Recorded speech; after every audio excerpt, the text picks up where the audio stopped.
great organization must not only accommodate the fact that each employee is different, it must capitalize on this difference. So decrees Marcus Buckingham, co-author of First Break All the Rules.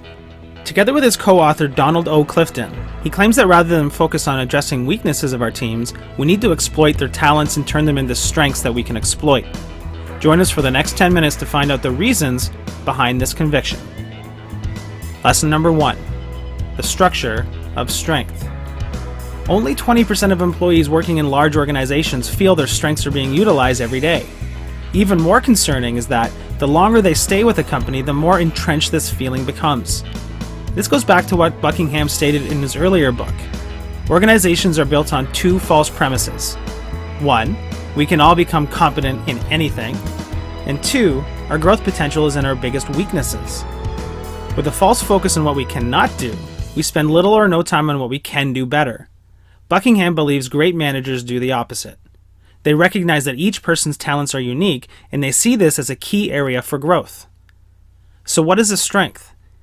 Buckingham gives us the following definition: consistent, near-perfect performance in an activity. Ponder this. What do you do that is near-perfect every time? To discover our strengths, Buckingham suggests we need to understand how to differentiate our natural talents from what we can learn. Firstly, talent is a pattern of thought, feeling, or behavior. It's our lens. Secondly, what we can learn, knowledge, is the lens of someone else.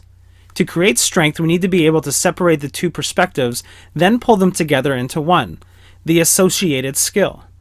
Strengths equals talent plus knowledge plus skill.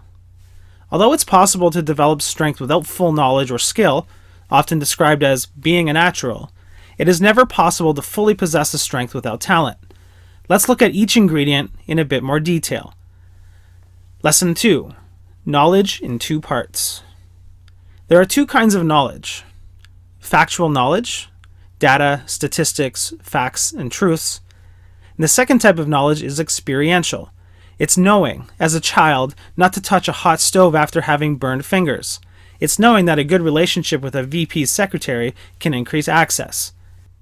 To discover our strengths, we need to acquire both types of knowledge, complementing each with the other. Skills bring structure to experiential knowledge. Eventually, having exploited the experience and its benefits, we're likely to formalize this into a repeatable series of steps and actions, a skill. Skills enable us to avoid trial and error and to embed the best actions into our normal behavior.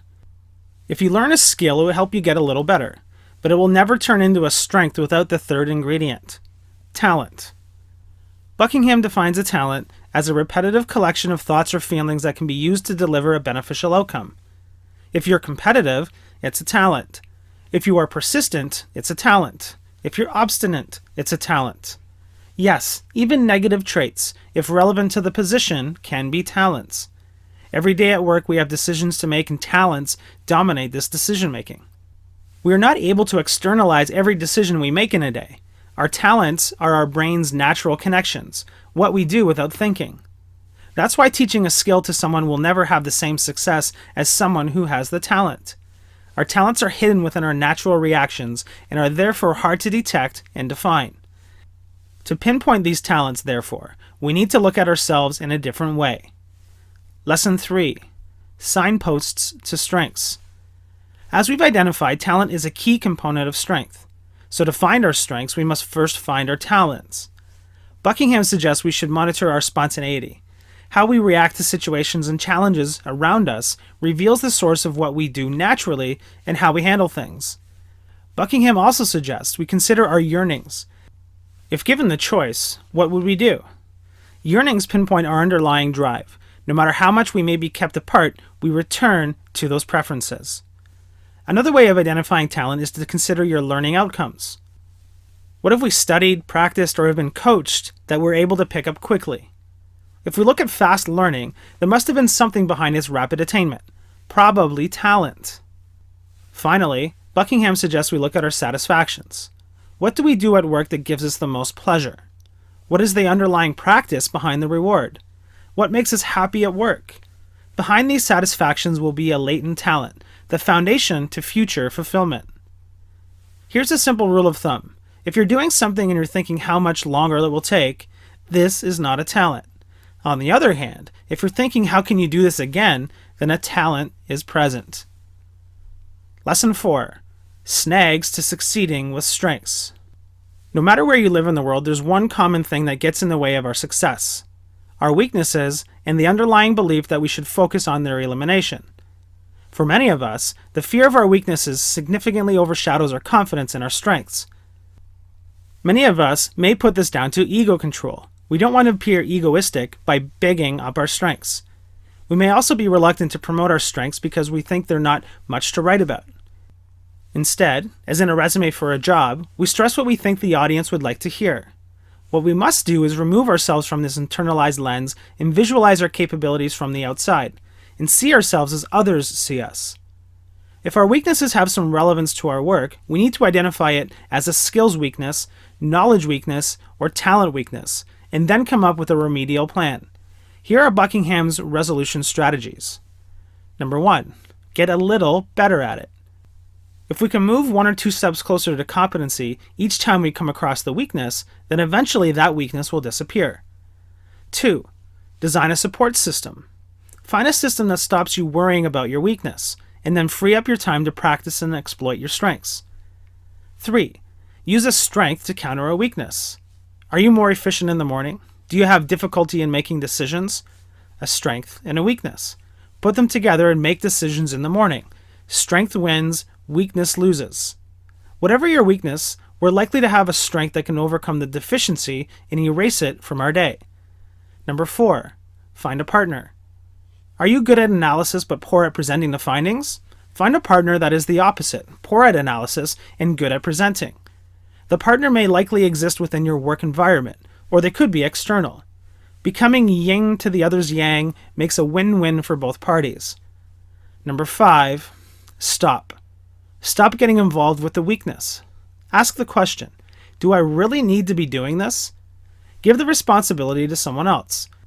This may seem defeatist, but in many cases the whole action is liberating and gives a boost to focus more on strengths. Lesson 5. Building a strength-based organization. There's a great benefit to building up our own strengths.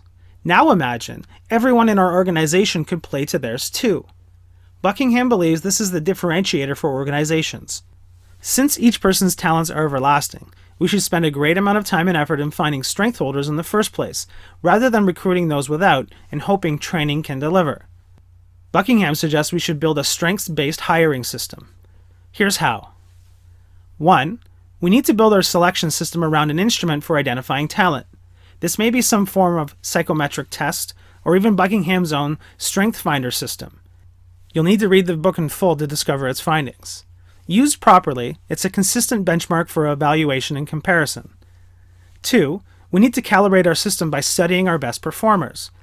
Here we're taking the generic model of personalities and making them specific to the needs of our organization. There may be some personalities we must have and others we don't need. This is unique to our organizations. 3.